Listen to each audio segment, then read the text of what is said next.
El mensaje de las 7 iglesias, que justamente de la conferencia que estamos hablando, tiene diversas características en cada una de ellas, como lo estamos viendo. Y este mensaje de Tiatira que acabamos de ver es un mensaje relevante para nosotros porque tiene un grado de importancia quizás mucho mayor de lo que nosotros podemos imaginar. Recuerdo algo en los años 80, no sé quiénes son de los años 80, pero yo soy de los años 80. Yo asistí a una iglesia, yo crecí en una iglesia, Asambleas de Dios se llama, ¿no? La madre de las iglesias, algunos dicen, ¿no? Algunos por ahí, ¿no? Y mi papá servía activamente en el ministerio. Y un día yo regresaba de jugar fútbol, que a mi papá no le gustaba, yo me escapaba de jugar fútbol y entro despacito para que no me vea porque me había escapado.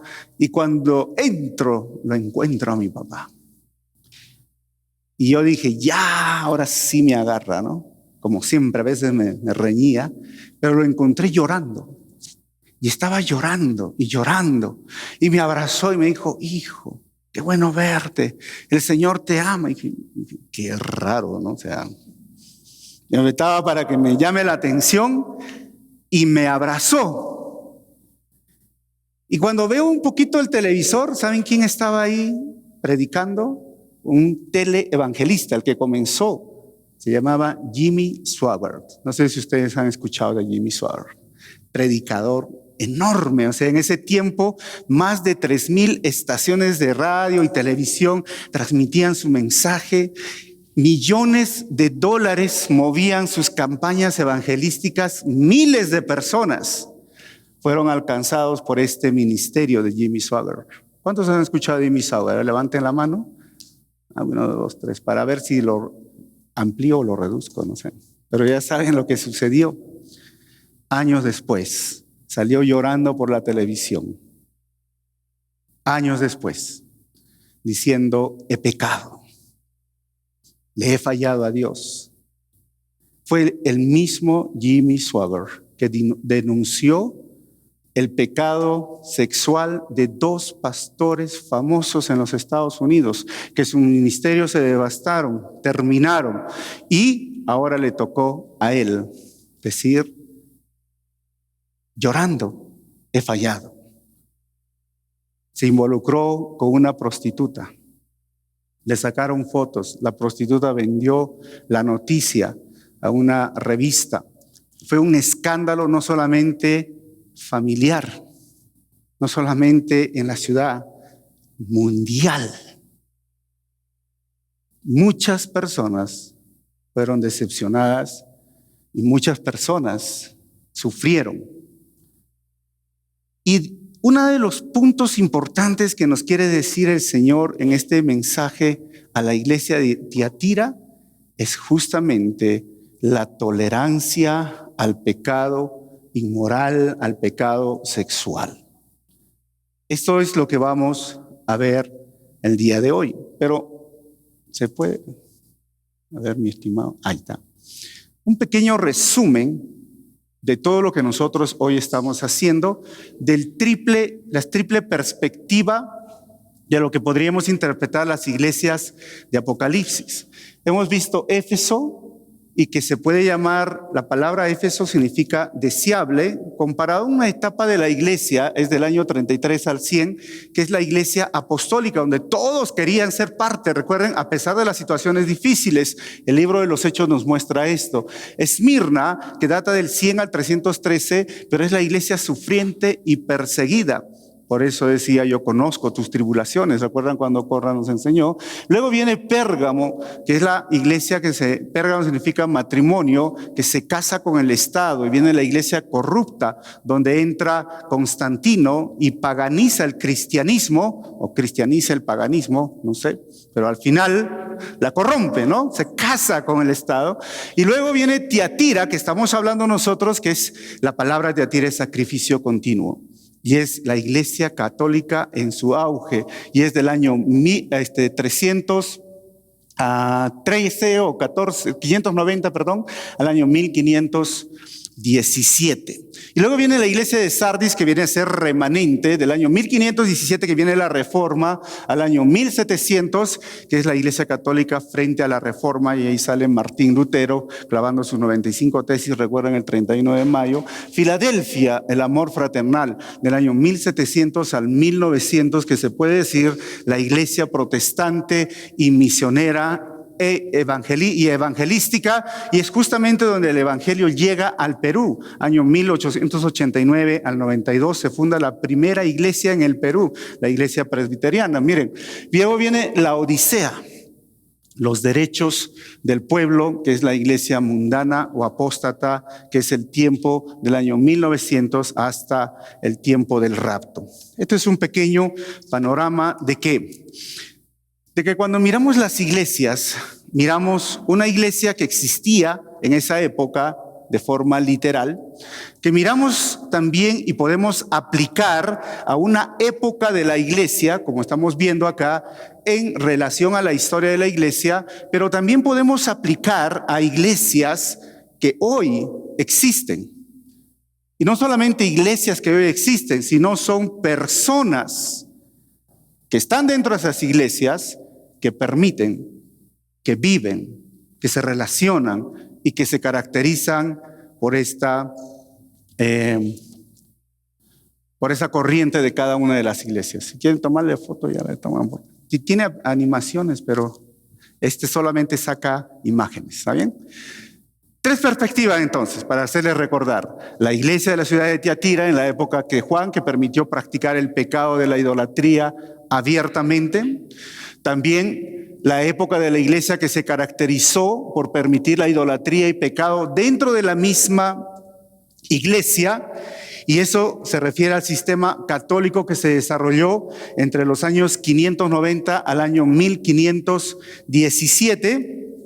Y la siguiente: existen cristianos en todas las épocas que toleran y patrocinan la idolatría y las falsas enseñanzas. Ahora, las 7 iglesias es dentro de este mapa que viene a ser Turquía, es como empezamos como un circuito que nos indica cómo fue llevándose las cartas, y las cartas tenían que ir llevándose a cada iglesia. Hoy día existe el tour sobre las iglesias de Apocalipsis. Y cuando hablamos de la iglesia católica en su auge, que permite la inmoralidad y la idolatría, recordemos que surgen los papas, y los papas no siempre fueron lo mejor. Este papa polémico es Sergio III, del año 904 al 911, que vivió con una notaria prostituta que se llamaba Marosia, y lograron que sus hijos ilegítimos al final llegaran a ser papas, hermanos, o cardenales. Solo les voy a mostrar 2 de los más de 30 papas polémicos que vivieron en esa época. El siguiente se llama Benedictus IX. Fue elegido papa a la edad de los 12 años. Cometió asesinatos, adulterios a la luz del día y profanó tumbas con el propósito de sacar el oro, el dinero, robar ahí porque se las enterraban de esa forma. Al final el pueblo lo expulsó lleno de cólera a este papa, y muchos de ellos, si ustedes han visto y han leído la historia, se cometieron ¿qué? Idolatría e inmoralidad. No existía el papa, por eso surge el año 590, el primer papa. Gregorio funciona como el primer papa, aunque León fue uno de los promotores. Pero miren, fue interesante cómo la idolatría entró a este mundo, a la iglesia, y no existía la adoración a María, pero fue justamente a través de estos años que empieza lo que se llama la mariolatría, ¿no? O sea, la adoración a María. Y empezamos a ver que una mujer tiene una relevancia, y es justamente en el mensaje a Tiatira, que es una mujer que tiene más relevancia que el varón. Entonces, vamos a ver un pequeño bosquejo para ordenarnos de 6 puntos de esta carta, y que la gran mayoría de las cartas del Apocalipsis lo tienen. Una dedicatoria, que vendría a ser el 18a, una identificación de Jesús. En todas las cartas van a encontrar esto. 18b, un reconocimiento el versículo 19, una reprensión que vendría a ser el versículo 20 y una advertencia y sentencia del versículo 21 al 25 y un desafío final. Esta es más o menos la estructura de las cartas del libro de Apocalipsis. Ahora, cuando miramos esta ciudad, es unas ruinas el día de hoy y que uno los puede visitar. Hay que hacer un viaje, ¿no, pastor? A Turquía, muy pronto. Yo sueño hacer este viaje porque mis amigos lo han hecho y es muy interesante y puedes entrar a ver todos estos restos arqueológicos, pero a mí me gustaría enfocarme primeramente en tres cosas importantes que nos hacen ver un poquito el contexto. El contexto religioso. Habían tres principales deidades, por eso era la idolatría. Uno era Apolos, el dios del sol. Otro era Artemisa o Diana, la diosa del amor. Y había una adivina, una pitonisa, ¿no? Se le llamaba Cíbilos. Ella, Sambaté se llamaba, ella tenía un lugar pagano y las personas la veneraban o la adoraban, era como que ella ordenaba y mandaba en esa ciudad. Y lo segundo es que existían gremios, tipo de asociaciones, ¿no? Y en esos gremios hacían muchas fiestas, y estas fiestas las celebraban en estos templos y comían lo sacrificado a los ídolos en esa cultura, y luego venían las orgías y las borracheras y obviamente el sexo fuera del matrimonio. Ese era el contexto social, religioso. Y el contexto político era que quedaba básicamente entre Pérgamo y Sardis. No era una ciudad que se habla mucho en el mundo antiguo, pero era una ciudad que quedaba un poco desprotegida frente a los ataques que podían enfrentar. No era de mucha relevancia, pero nos importa mucho cómo de esas tres deidades que ellos adoraban, dos eran femeninas: la diosa del amor y esta mujer Sambaté. Parece que esa influencia de ese contexto hace que la iglesia permita ahora a una mujer que va a causar problemas. Entonces continuamos. La dedicatoria, escribe el ángel de la iglesia de Tiatira. Recuerden que ese es el pastor de esta iglesia de Tiatira. Y luego dice, la identificación de Jesús, esto dice, el Hijo de Dios, el que tiene ojos que resplandecen como llamas de fuego y pies que parecen el bronce al rojo vivo, que es la misma imagen que ve Daniel cuando tiene esta visión. Pero la imagen de bronce, la imagen de fuego, siempre es una imagen de juicio en la Biblia. Y viene a traer un mensaje de juicio. Es increíble cómo el Señor se muestra. Y yo digo que siempre que quieres saber cómo es Jesús, nunca mires esos cuadros de la tendencia europea, ¿no? Algunos miran a Jesús, ¿cómo lo miran a Jesús? O lo han pintado a Jesús, lo han pintado de tez blanca, ¿no? Ojos azules, ¿sí o no? Cabello largo, parecen los Legolas. ¿Ustedes han visto el Señor de los Anillos, los Legolas? ¿Sí o no, no? Y algunos había con la carita así media afeminada. Y ese no es Jesús, porque Isaías 53 dice que Jesús no tenía un buen aspecto, no había nada agradable en su ser. Pero la única identificación que da la Biblia de cómo es Jesús es Apocalipsis, que lo leyó Mingo, ¿no? Hoy día en la mañana. Y esta es parte, como esos rayos de Superman, no sé, yo me imagino, no sé si ustedes, ¿no? Miren, sus ojos, esos ojos que resplandecen como llamas de fuego que va a botar sus rayos láser, no sé, ¿no? Y sus pies que parecen bronce. Pero miren, yo tengo una identificación, algo parecido, no sé, ¿sí? Y el reconocimiento dice, conozco tus obras, tu amor, tu fe, tu servicio y tu perseverancia. Y sé que tus últimas obras son más abundantes que las primeras. O sea, Dios sabía lo que ellos estaban haciendo. O sea, no estaba mal lo que estaban haciendo. En Éfeso le dice, yo conozco tus obras, pero has dejado, ¿recuerdan? ¿Qué dejó? Tu primer amor. Ahora yo conozco tus obras, pero hay un problema. Ya no es que han dejado su primer amor, sino que están entrando en una tolerancia a la inmoralidad, en una tolerancia a la idolatría. Obras, hermanos, es algo que la iglesia debe de caracterizarse. Bien es cierto, nuestra fe sin obras es muerta. Pero las obras deben ser hechas también con amor. Por eso dice, conozco tus obras y conozco ¿qué? Tu amor, que es la misma palabra ágape, ese amor incondicional que ellos me mostraban. Y conozco tu servicio. Y de ahí viene la palabra en el griego diácono o diaconía, de los diáconos. Servían, los que levantaban piso, los que se esforzaban, los que levantaban polvo en el piso, perdón. Y se esforzaban, no levantaban pisos, también levantaban pisos, bueno, no sé. Y perseverancia, que tiene que ver con la palabra de paciencia, que esa palabra en el griego que es upomones. No sé si ustedes se acuerdan de upomone, que se ha hablado muchas veces, ¿no? Es como cuando el pesista, ustedes han visto esos pesistas musculosos, así como el que habla más o menos, ¿no? Que se levanta y pone la pesa, ¿han visto? No, pero no he hecho bien. Tienen que hacer esto acá. Pie atrás, ¿no? ¿Para qué ponen el pie atrás? ¿Ah? Para no caerse, y lo que hacen es, y el secreto ¿cuál es? Tienes que estar no sé cuántos segundos, ¿alguien sabe? Creo que 5, ¿no?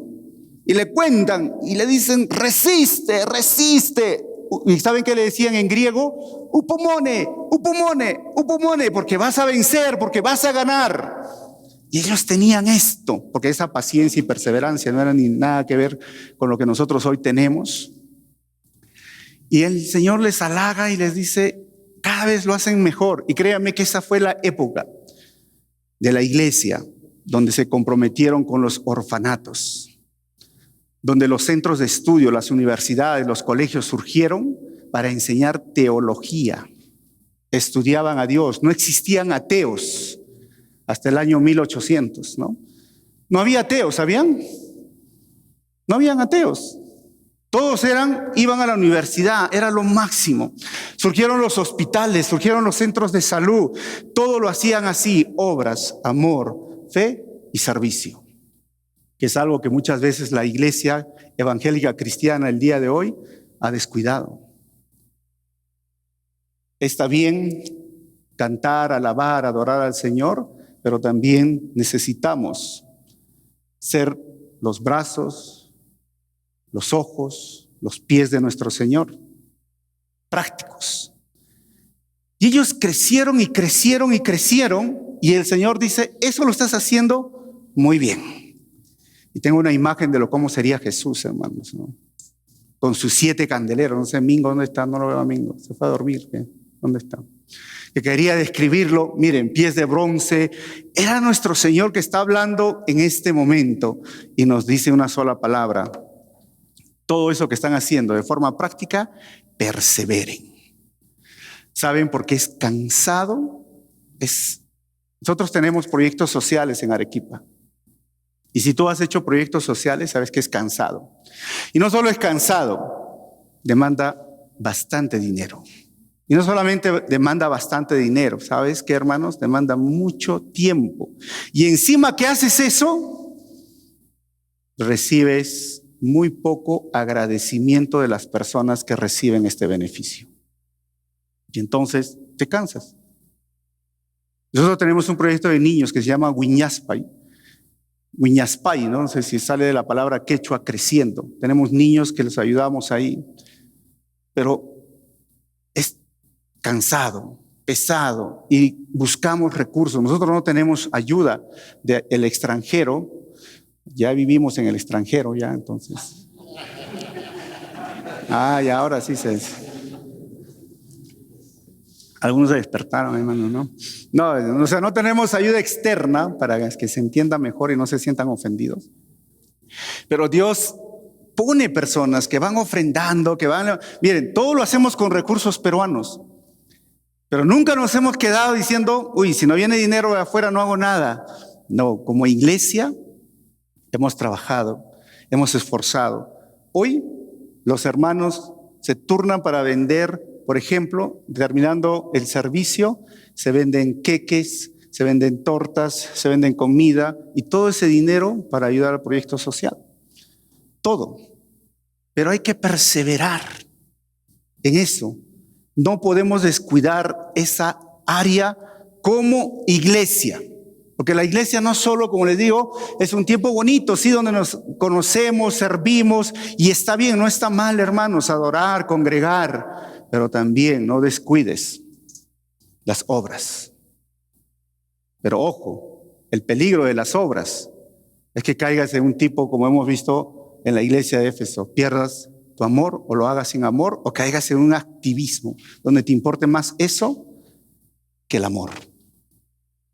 Y luego de todo esto, miren, empieza el Señor con su reprensión y dice, sin embargo, o sea, yo sé todo lo que estás haciendo bien, tengo en tu contra que toleras ¿a quién? A Jezabel. Y lo he remarcado. Y le he tomado foto a Jezabel, por si acaso. Ella es. Conózcanla, si la ven por la calle, ya saben. ¿Saben que es una serie? ¿Sabían o no? Es una serie de las brasileras que están de moda. Jezabel. ¿Cuál es el problema con Jezabel? No, y el primer problema que lo muestra este versículo, ¿sabes cuál es? La iglesia, a pesar de que estaba creciendo y haciendo todo esto, había una tolerancia. Y esa es la palabra, tolerar. Algunos dicen, pero está bien que nos toleremos unos a otros. Sí, está bien, pero esto está hablando de una tolerancia, ¿qué le llamaríamos? Flácida, débil, permisiva, libertina. O sea, está bien tolerar, pero está mal hoy dentro de las perspectivas activistas o ideológicas esa falsa tolerancia que ellos exigen. Yo siempre he atacado ideologías y ese es siempre un principio cuando uno hace apologética, ¿no? Atacamos ¿qué? Los principios de esas ideologías. No ofendemos a personas, porque eso sí estaría mal y es malo, ¿no? Ofender a las personas. Pero atacamos ideologías, filosofías, en base a la razón. Y siempre he hecho eso. Pero cuando llega el punto de la tolerancia desde la iglesia, créanme, lo convertimos al evangelio en un pseudo-evangelio, en un evangelio light, en un evangelio que yo mismo he conversado con muchos pastores y teólogos. No hablemos del infierno porque es negativo. Teólogos que no creen que Dios tiene un infierno, teólogos de renombre, que dicen que cómo Dios podría castigar si no es su corazón. Entonces tendríamos que quitar de la Biblia muchos versículos. Nos sumergimos y nos sometemos a las ideologías porque empezamos a tolerar. Y es esto, dice, mira, ¿toleras a quién? A Jezabel. Esa mujer que dice ser profetiza. Y el problema no es que sea profetisa, o el problema no es que sea usada por el Señor, porque en la Biblia encontramos muchas profetisas, desde Miriam, ¿recuerdan? Éxodo capítulo 5 que habla de Moisés, Débora, Jueces 4, ¿recuerdan, hermanos? En Segunda de Reyes capítulo 21, Hulda, luego viene Ana en el Nuevo Testamento que profetiza del Señor, en Lucas 2, las hijas de Esteban, ¿se acuerdan? De Felipe, perdón, en Hechos 21, y al último Romanos 16, ¿cómo se llamaba? Febe, ¿no? O sea, todos ellos servían, tenían un ministerio como mujer para el pueblo de Dios. Y ese no era el problema. El problema es que con su enseñanza, como dice el texto, engaña a mis siervos. Y pareciera como les dije, la cultura los llevaba a que las mujeres podían tener un cargo importante. También hoy, ¿no? Es difícil. Yo sé que, miren, hay una corriente feminista en contra de la corriente machista que existe en Latinoamérica y que tiene que ver con las ideologías. Y yo trabajo con 3 ministerios en Perú y en Latinoamérica, interdenominacionales, donde hay pastoras. Hay muchas pastoras. Y uno me preguntaron, ¿y cómo hace para interactuar con pastoras? Porque ustedes saben que desde los fundamentos de Calvary Chapel, nosotros miramos desde la perspectiva bíblica, no hay pastoras. Pero ¿cómo trabajo con pastoras?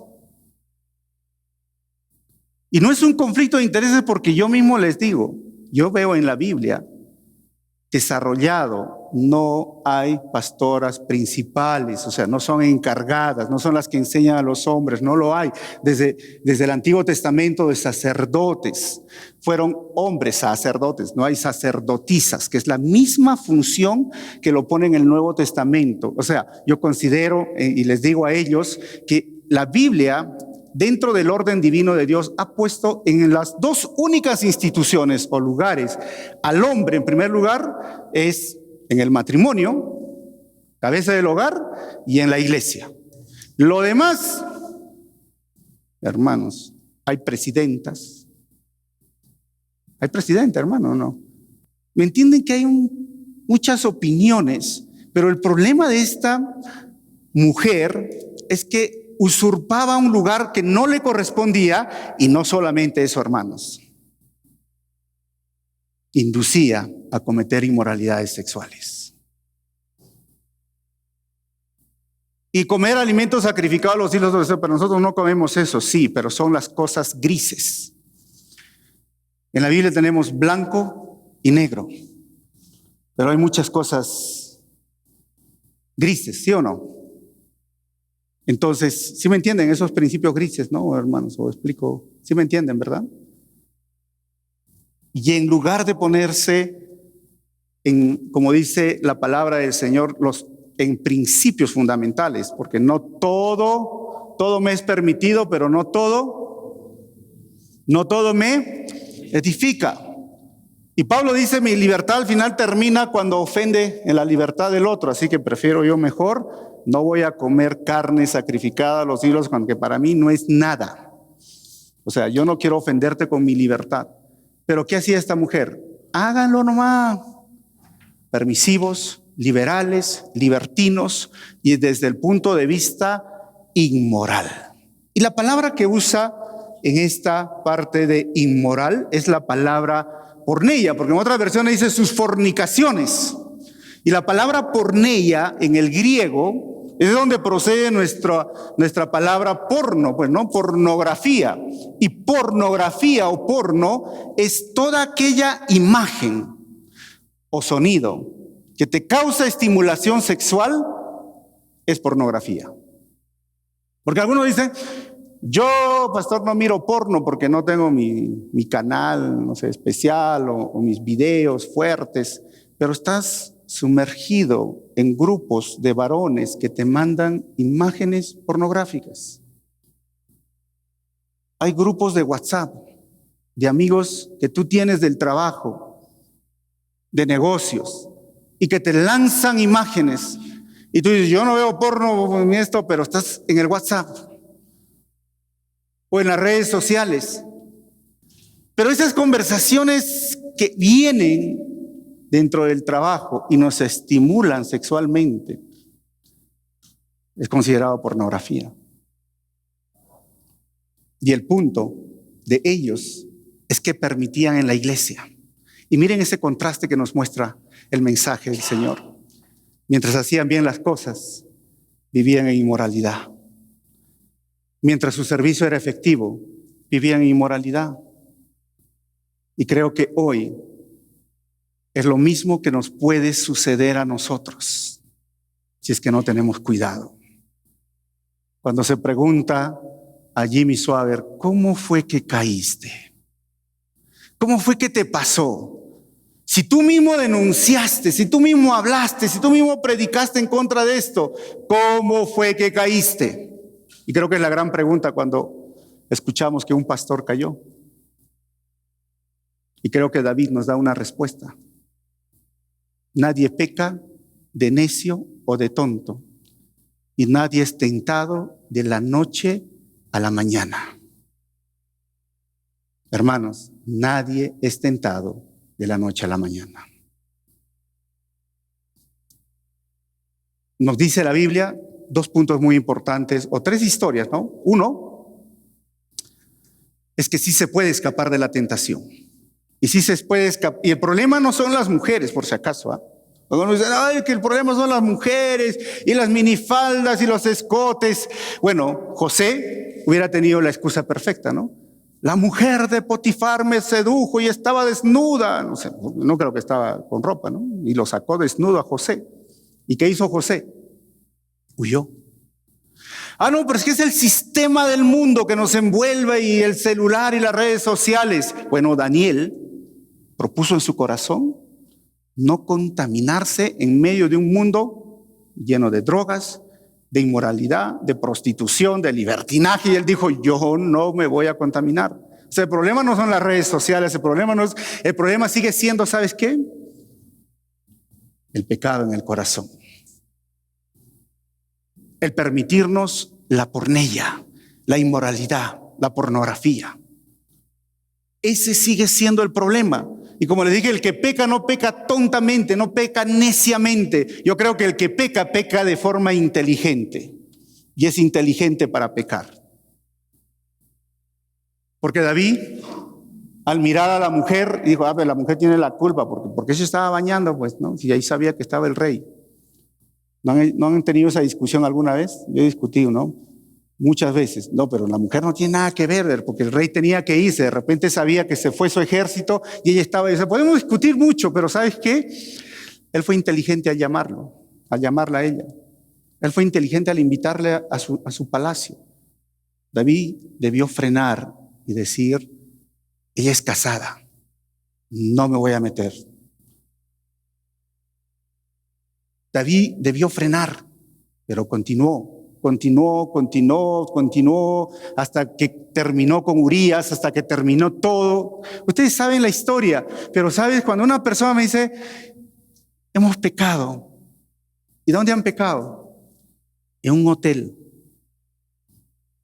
¿Y cómo han llegado al hotel? ¿Cómo llegaron al hotel? Inteligentemente.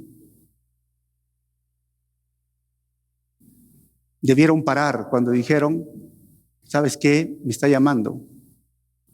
O hemos quedado para tal día.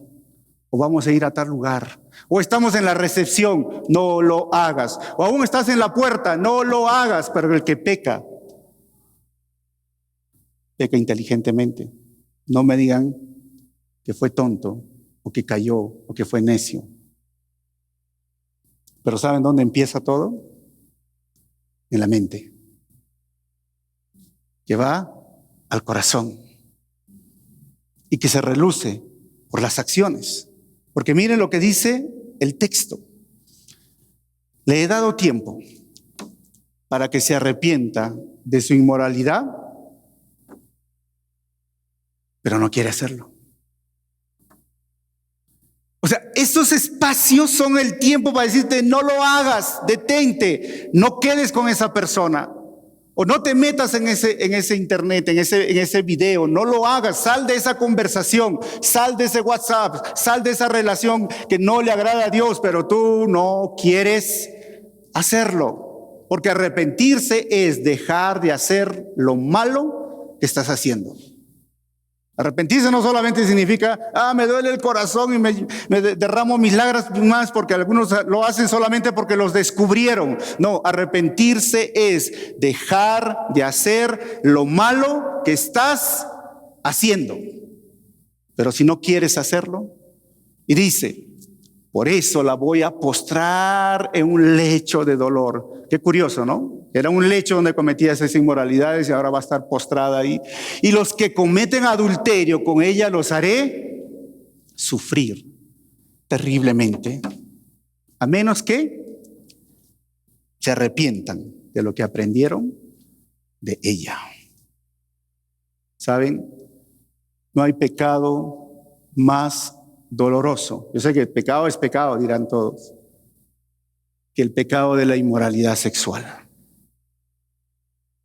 No hay pecado más doloroso que el pecado de la inmoralidad sexual. Y no hay pecado más vergonzoso que el pecado de la inmoralidad sexual. El pecado de la inmoralidad sexual, hermanos, te va a quitar todo lo que tanto esfuerzo te costó construir, lo que tanto esfuerzo te costó obtener. Y estoy hablando el pecado sexual a cada uno de nosotros. Porque si yo te hablo de Jimmy Swaggart, fue un pastor en los 80, pero la misma historia se repite en cada año. Cada año. Y no solamente estoy hablando de los pastores que están fuera de Calvary Chapel, hermanos. O sea, podemos tener miembros en la iglesia, tenemos que ser personas conocidas que están pasando esto. Y algunos dicen, pero ¿cómo cayó? Culpa de la mujer. No, fue culpa de uno por no cuidar su vida espiritual, su santidad, por no empezar a tener unos límites y dejar estar bien y tolerar en su vida. Estoy haciendo la obra, estoy haciendo las cosas con amor, estoy trabajando y no hay problema. Estás tolerando un pedacito de inmoralidad. ¿Y sabes qué? Funciona. O sea, funciona que vivas en una vida sumergida en la pornografía o una vida inmoral o una vida con una relación que está fuera del matrimonio y te pongas a ministrar, te pongas a servir, te pongas a cantar, te pongas a predicar. Funciona hasta que te descubren o hasta que sale a la luz. Y eso es tolerar. Ese es el problema, esa tolerancia. Y el Señor dice, las haré sufrir terriblemente. El sufrimiento, el dolor, no solamente es para la persona, es para la familia, son los estigmas sociales que se ponen. No solamente es para la familia, es para la iglesia. Yo he ido a ciudades, no voy a decir qué ciudades, y apenas llego, y de qué iglesia o qué pastor? Ah, los pastores. Yo conozco tal pastor. Ni siquiera le he preguntado. Y te dicen, lo único que relacionan, iglesia y moralidad. No sé si ustedes han conversado con personas así, ¿no? Los estigmas, el dolor, el dinero, los problemas que van a ocasionarse. Y dice el texto, a los hijos de esa mujer las heriré a muerte.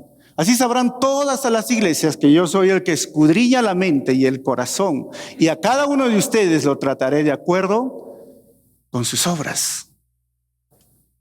O sea, hermano, dígame si esto no es juicio de Dios directo.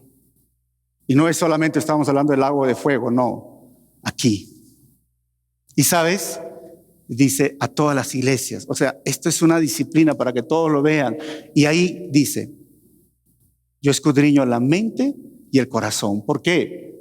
Porque mientras ellos estaban bien y se salían con las suyas, la Biblia dice en Proverbios 24:12, pues aunque digas, yo no lo sabía, no habrá de darse cuenta el que pesa los corazones, no habrá de saberlo el que vigila tu vida, a él y él le paga a cada uno según sus acciones. A Dios no le podemos esconder. Y alguna persona dice, pero tú quién eres para juzgarme, porque Dios conoce mi corazón. Y sabes, eso es lo peor, porque del corazón está lleno de ¿qué? Fornicaciones, adulterios, chismes, soberbia, orgullo y todo. Y Dios lo conoce. Y sabes, Jeremías 17:10 dice, yo el Señor sondeo el corazón y examino los pensamientos para darle a cada uno según sus acciones y según el fruto de sus obras.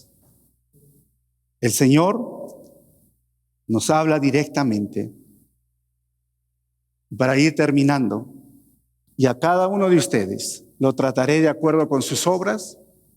Recuerden, hermanos, porque el Hijo del Hombre ha de venir en la gloria de su Padre, Mateo 16:27, con sus ángeles, y entonces recompensará a cada persona según lo que haya hecho.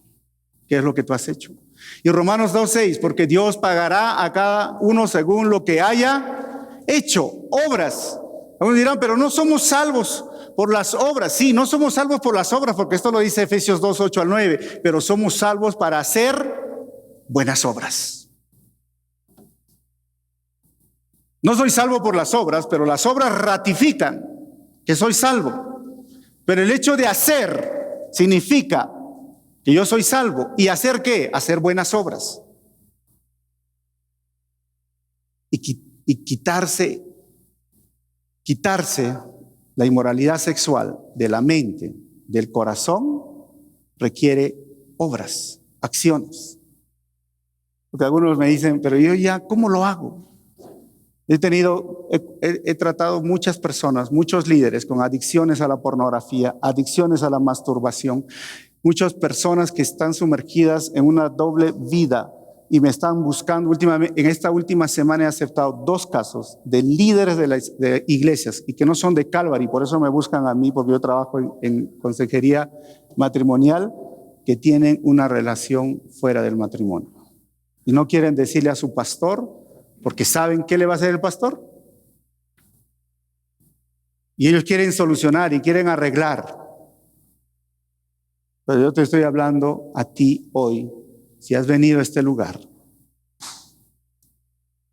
La forma de vencer y salir es también con acciones. Lo primero que tienes que hacer, ora. Ora. Lo segundo, busca un mentor, busca un consejero, busca un líder a quien le puedas rendir cuentas. Lo tercero, empieza a hacer ejercicio, hermano. Si eres soltero aún y estás sumergido en eso, haz ejercicio, desgasta tus energías, porque la testosterona se va a segregar todos los días en tu cuerpo. Hay hombres y todos son hombres, ¿no? 50 millones a 100 millones de espermatozoides diario produce nuestro cuerpo por la testosterona. Y tiene que eyacularse. ¿Cómo lo hago? Bueno, el ejercicio físico, por eso decía Pablo, lo va a absorber. Cánsate. No estés solo, aburrido. Concéntrate, haz algo. Estudia, involúcrate en algo. Reemplaza tus actividades y sal de ese rito. ¿Sabían que las personas que tienen un vicio sexual tienen un rito, tienen un lugar donde van a ver la pornografía, donde están sumergidos, ya sea en la masturbación? Tienes que salir. No vayas a ese lugar. No te metas a ese rito. En serio. Y practica el autocontrol, el dominio propio. Y el autocontrol, ese sería otro tema para hablar. Se practica muchas veces con el ayuno. El ayuno te ayuda a decir, no lo hago. Mira, un día sin comer, te voy a morir. Autocontrol. Haz esas cosas prácticas. Ahora, el resto de los que están en Tiatira, es decir, a ustedes que no siguen esa enseñanza ni han aprendido los mal llamados profundos secretos de Satanás, les digo que ya no les encontré en ninguna otra casa. O sea, había un remanente, había unas personas que estaban ahí, y este era un principio del gnosticismo que llegó a ser más relevante antes. Esto también podría ser el rito de iniciación de ellos en ese contexto, ¿sí? O era simplemente un dicho que lo tenían como parte de su religión. Ahora, eso sí, retengan con firmeza lo que ya tienen hasta que yo venga. Hermanos, seamos fieles al Señor. Y termino con el desafío final. Al que salga vencedor y cumpla mi voluntad hasta el fin, le daré autoridad sobre las naciones. Dios quiere que tú seas vencedor. Dios quiere que tú salgas adelante, pero cumpliendo la voluntad de Él. Esa es la forma, hermanos. Porque recuerda, la vida cristiana no consiste en cómo tú empiezas tu carrera, sino cómo la terminas. Cada año podemos ver gente diferente en nuestras iglesias. Y algunos no están porque no han cuidado su mente y su corazón de la pornella, como les decía. Y el versículo 27 dice, así como yo lo he recibido de mi Padre, y Él las gobernará con puño de hierro, las hará pedazos como a vasijas de barro. Y también, dice el texto, ahí sale uno, también, hermanos, le daré la estrella de la mañana, y el que tenga oídos que oiga lo que el Espíritu dice a las iglesias. O sea, al que salga vencedor, y está hablando del reino milenial, gobernaremos, estaremos con el Señor. Y recuerda, una de las cosas que Pablo le dijo a Timoteo era, en una casa hay vasos de oro, de plata y vasos de barro. ¿Recuerdan eso, hermanos? ¿Sí? Y Pablo le dice a Timoteo, tú consérvate puro para que seas un vaso usado para la honra de Dios. ¿Y cómo lo hago? Timoteo le dice, huye de las pasiones juveniles. Huye. Hagan caso de esos 5 o 6 consejos prácticos que les he dado. Huye. Porque una cosa es ser usado por Dios a pesar de mi mente sucia, mi corazón sucio, o ser usado de forma pura, para usos puros. Que el Señor nos ayude, hermanos. Voy a terminar con 4 conclusiones. Se pasó a la 1. Las obras deben de ser con amor y el servicio debe ser hecho con mucha paciencia, es lo que estamos viendo, ¿no? Con mucho amor, servicio con mucha paciencia. La gracia no debe ser convertida en una desgracia, como les dije, ¿no? Por una tolerancia flácida a los principios de la palabra, porque a veces de la gracia hacemos una desgracia siempre, hermanos, ¿no? Y número 3, no somos salvos por las obras, pero sabes, las buenas obras ratifican que soy salvo. Y número 4, somos llamados a estar firmes y perseverar en este balance de ¿qué? De la gracia y el amor. Que el Señor conoce nuestra mente y el corazón, y el arrepentimiento empieza en la mente. Si tú no consideras que esos videos, que esas prácticas pecaminosas al final no son pecado, nunca va a haber un cambio. Porque hoy decimos, Señor, límpiame. Señor, cambia mi manera de percibir o de ver el pecado. Y pedir que el Señor hoy nos ayude a tomar una decisión firme. Porque recuerden, uno peca inteligentemente. Sé inteligente para salir más bien de ese lugar, ¿no? Si tú deseas hacer una oración hoy, así ponte de pie donde tú estás y decirle, Señor, aquí estoy y tomo una decisión firme. Hoy quiero dejar a un lado los pequeños problemitas que lo llamas, errores, vicios, cositas sucias, sí. Estamos en este retiro de hombres para rendir cuentas al Señor. Y qué mejor que hacerlo hoy. Que podamos trabajar en nuestra pureza. Dios te bendiga, hermano. Ponte de pie donde tú estás. Si tú deseas hacer una decisión firme, dile, Señor, mira, lávame, purifícame de esta suciedad. Límpiame. Si tú deseas hacerlo, ponte de pie, no necesitas hacerlo. Y perdóname. Porque tontamente he creído que puedo vivir así con esa tolerancia y que funcionan las cosas, pero no es verdad, hermanos. No lo es. Dios quiere usarte a ti como un vaso puro para su honra, para su gloria. Vamos a orar. Padre, te quiero dar gracias por cada persona que está en este lugar. A veces toleramos inmoralidad en nuestra mente. Nos dejamos seducir, Señor. Nos dejamos engañar. Y pensamos que está bien porque funciona. ¿Y cuántas veces en mi vida también he permitido, Señor, que suceda esto? Y Señor, hoy tu palabra es para cada uno de nosotros y para mi vida. Necesitamos de tu limpieza. Necesitamos, Señor, que tú nos laves. Y así como dijo tu siervo David, mira en mí, examíname, quita esa suciedad.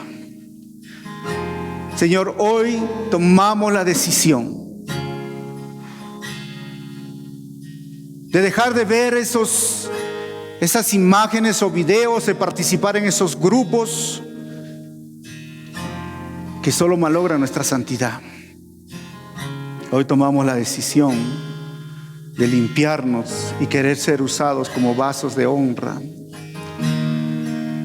Hoy no queremos vivir en una falsa tolerancia. Hoy queremos, Señor, salir adelante. Y lo hacemos por amor a ti. Lo hacemos, Señor, porque tú cada pecado, cada inmoralidad, lo llevaste en tu cuerpo y lo sufriste. Para que seamos, Señor, nosotros esa iglesia santa, sin mancha ni arruga, para que nosotros desde este lugar, saliendo de este lugar, podamos transmitir a otros hombres, a otras personas, Señor, santidad y pureza. Y yo sé que no es algo, Señor, que simplemente oramos y se limpia, sino ayúdanos a perseverar, a permanecer el día a día, que cuando luchemos, que cuando estemos frente al internet o frente a una situación, una persona del sexo opuesto, cuando estemos, Señor, siendo tentados, que tu Santo Espíritu, Señor, nos ayude, nos dé sabiduría y podamos huir de esas situaciones. Señor, pon personas a nuestro alrededor también que nos ayuden a salir adelante.